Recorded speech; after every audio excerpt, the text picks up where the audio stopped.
All right, so welcome again to Military Guna TV. I am your host, Mario Dekers, and this is the Jamaica versus Canada match review. Jamaica 1, Canada 0. Yeah, I think I do have the ability to dream. Anyways, before we get into details, please smash the like button, hit the subscribe button. As you know, we're trying to grow the platform. We're really trying to grow the platform, and we want to establish ourselves as a accredited football media in Jamaica. We want to do that, and that is the only way we can do that is letting the platform grow to a particular strength, and then now the accreditation will come after. Hitting that like button, smashing that subscribe button, and also keeping up to date with the latest Jamaican football news. Reggae Boyz, local football, it's all here. Anyways, let's get to the details. So Canada has advanced to the World Cup qualifiers, to the final stage of the World Cup Canada has advanced to the World Cup and also disseminating the World Cup qualifiers. How did they do that?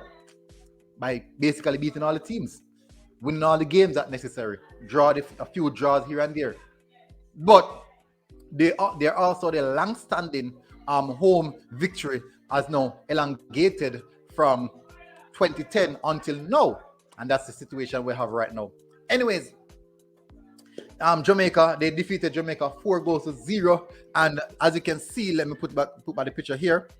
With the moment I saw this picture, I knew that we as a nation, specifically Jamaica football, that here, this moment here is a representation of our World Cup qualifiers campaign. Not a good one. Not a good one at all. It's a representation of how our World Cup campaign went. Mismatches, miss kick, miss hit, all the wrong things, all the things that could possibly go wrong. It happened. That's just how it is. But anyways, we started off the game fairly level-headed. We thought that we knew the opponents that we're going up against. Now, first of all, let's get into the start lineup. Before I get to that, start lineup, quite a strange one. Paul Hall went over a hill, and I said at the beginning of my watch along that Paul Hall built a mountain, and one of two things: either he climbed that mountain and prevail over it, or he climbed the mountain and fall down the mountain and break his neck. But guess what? Evidently, it's the latter. He did broke his neck on that mountain. There was a quite discrepancies in regards to the selection process. Many people were wondering what's really happening in regards to the selection process. No Andre Gray, no Damian Lowe, Daniel Green in the start lineup, Richard King as well is still there. Bygrave started, and who else started? I can't remember. And Lamar Walker started. So there was a lot of things happening in this game at the beginning. Before the game kicked off, there was a lot of questions being asked, that the eyebrows raised about what's really happening. And this is the entirety of the campaign. This is not just now. This is the entirety of the campaign. Every game, eyebrows raised. What's happening? Where's this person? What is really going on? Can this apply? Can this work? Can these players get the job done? So it has been a consistent aspect of our World Cup qualifiers campaign. And when you really look and get into the details, let me see if I can get the match stats up. I'm not sure if I will get it, but I'm trying to see if I could get it. I'm trying to get the match stats up. Wow. Oh, pretty poor, really poor. And one of the things that I realized, and I find it very funny, that one of our best players is actually one of our defenders. One of our best players is one of our defenders, and we conceded 4 goals.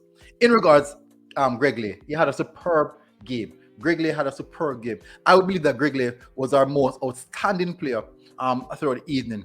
Now, there's a lot of players that I'm looking at on the pitch that didn't really make an account for themselves. They really didn't make an account for themselves.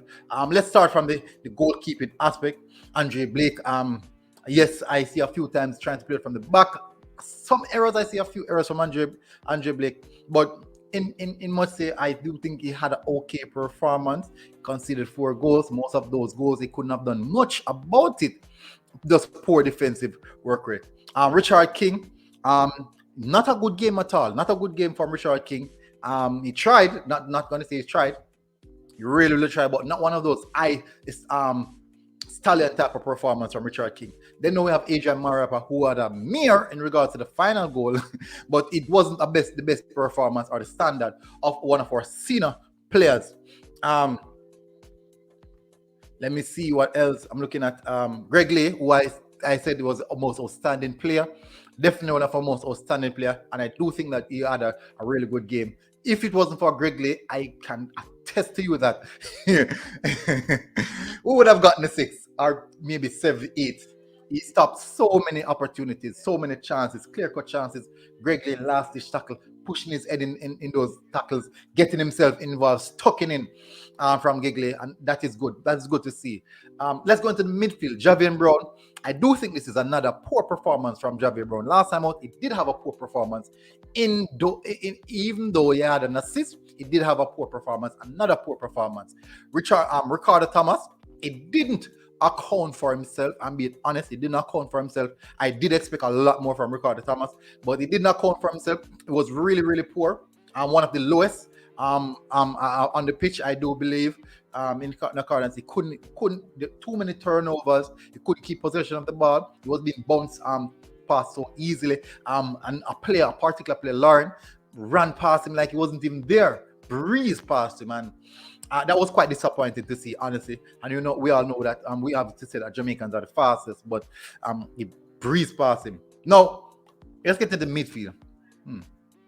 Let's get to the midfield. Speedy. Speedy is a player that I rate highly. But I do believe that rather than too much back passes, a lot of back passes, Speedy tried to keep his game intact, his numbers, his stats intact. He always tries to keep his numbers or his stats intact. You won't find Speedy taking the chances, trying to do something out of the ordinary to get involved or to make an impact. You won't really find that. So I do find that he needs to do a lot more than that, than just backwards passing or even sideways passing. He does work hard in the midfield, but I do think that too much backwards passing, too much sideways passing. Ravel Morrison, he tried so hard. I do believe this was a really good game by Ravel Morrison. He tried extremely hard. Then he faded out into the game. The game passed him by. Then he's back up trying again. But that's just a part of football. Let's go into the attacking lineup. Daniel Green. Now, when Daniel Green dropped back in the second half, now you see a lot more from him. In the first half, it was pretty much silent, quiet in the first half. Didn't showcase his ability. Then now we have Nicholas Nelson, who I didn't see much of the game. I didn't see much of Nicholas Nelson. He was pretty much out of the game most of the time. Atafry Bygrave. This is not me rating up Atafry Bygrave, but his work rate was immense. Atafry Bygrave work rate was immense. I'm checking something right now to see. Atafry Bygrave, he did not have any shots, and that's really sad, because as a striker you're supposed to do that, but in the same sense he didn't get any ball at his feet. His most touch were actually in the center circle. But he had 23 touches and he actually completed 13 out of 15 passes, 87%. He encountered in 5 duels and he won 3 of those. He worked a lot. He worked really hard. He made 2 tackles, 1 interception. He worked really hard. It's just sad that he couldn't really get the desired support. He didn't get the desired support, but I'm telling you, man, that man is fit. He's fit. Man can run. But anyways, people, definitely a poor outing for the Reggae Boyz. I'm being honest. It was a poor outing for the Reggae Boyz. I cannot defend that. I cannot defend the starting lineup by Paul Hall. I cannot defend the performance from the team. Yes, I can say second half we got a little better, but we still conceded 2 goals. 2 in the first half, 2 in the second half. Despite we having a little bit more possession in the second half, it still wasn't enough for us, because we finished the game with 46% possession, and I do believe that's a lot. But at the end of the day, they had a total of 20 shots in comparison to our 2. That's not nice. That's really nice. I need to check that though, because in the first half we had 2 shots. In the second half, well, wow. Anyways,